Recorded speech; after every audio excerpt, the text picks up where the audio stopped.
I-vlog yakho ke le. Buma wena kuqala vele. Namanje umnandi mara. Angiyakubona ukupholile namaflower kade ha. Namanje. Oh.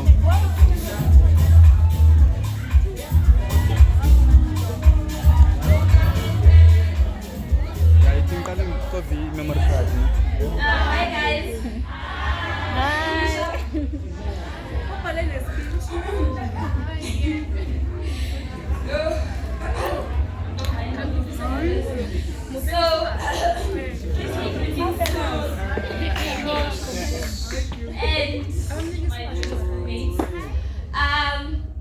I'm here to deliver a speech on about education.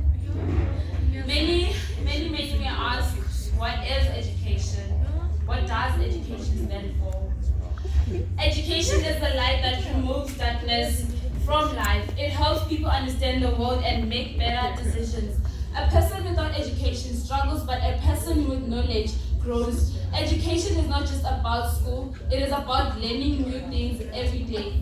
It teaches us how to read, write, think, and solve problems. With education, people can improve their lives and achieve their dreams. It gives confidence and helps in building a successful future. A doctor, an engineer, or a teacher, everyone needs education. It helps people to understand what is right and wrong. Education also teaches kindness and discipline. A country with educated people becomes strong and opens opportunities for a better life. Reading books and watching educational videos and learning new skills are all part of education. Every child deserves to learn and grow. School teachers and parents play an important role in education. Without education, progress is not possible. The more you learn, the more you grow. Education is the best investment in life.